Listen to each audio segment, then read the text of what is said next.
এ যেন পোশাকের জমিনে জীবন্ত এক গুচ্ছ গোলাপ।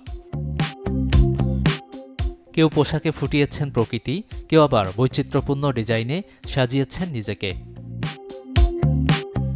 সম্প্রতি ভিন্ন ধাঁচের এই ফ্যাশন প্রদর্শনী হয় রাজধানীর BGMEA university of fashion and টেকনোলজিতে। 231 কালেকটিভ শিরোনামে যে আয়োজন করে ফ্যাশন ডিজাইন অ্যান্ড টেকনোলজি 231 ব্যাচের শিক্ষার্থীরা। বর্তমান বাংলাদেশে এখন ডিজাইনাররা কী ধরনের ড্রেস তৈরি করতে পারছেন এটার একটা ওভারভিউ যাতে আমরা জনগণ এবং আমাদের এই সেক্টরের সাথে আরএমজি সেক্টরের সাথে যতগুলো মানুষ জড়িত আছে তারা যাতে রিলেট করতে পারে অ্যান্ড জানতে পারে যে কী ধরনের কাজ স্টুডেন্টরা করছে, সেটারই হচ্ছে কি একটি বিষয়বস্তু তুলে ধরার জন্য আসলে আমাদের এই 231 কালেকটিভ। আমার কান্ট্রির যত রিমার্কেবল জিনিস আছে সেগুলো নিয়ে কাজ করার ইচ্ছা, সেটা যে কোনো আর্ট ফর্ম হোক, হেরিটেজের জিনিস হোক, কোনো আর্কিটেকচারাল স্ট্রাকচার অর কোনো হচ্ছে গিয়ে কি বলে ফ্লোরা বা ফিওনা। আমার নিজের ড্রেসটাই হচ্ছে সাস্টেনেবিলিটি রিপ্রেজেন্ট করে, তো আমি হচ্ছে এখানে ফ্লাওয়ার্স ইউজ করেছি, পার্পল ফ্লাওয়ার্স অ্যান্ড ব্ল্যাক থিমের মধ্যে, পার্পল ব্ল্যাক থিমের মধ্যে।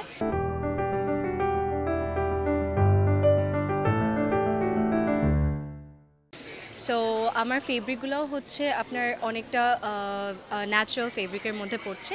সো বেসিক্যালি ইন ফিউচার হচ্ছে বিভিন্ন কোম্পানি বা হচ্ছে ওয়ার্ল্ড ওয়াইজ এই জিনিসটাকে বেশি প্রমোট করা হয় যে ওয়েস্টেজটাকে অ্যাভয়েড করে সাস্টেইন করে কিভাবে হচ্ছে আমরা ফ্যাশনকে একসাথে ইনক্লুড করতে পারি।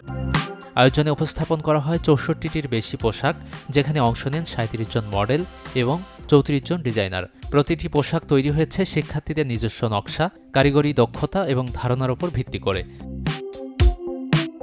শিক্ষার্থীদের এই উদ্যোগ অদূর ভবিষ্যতে বড় পরিসরে ছড়িয়ে যাবে বলে মনে করেন কোর্সের শিক্ষক।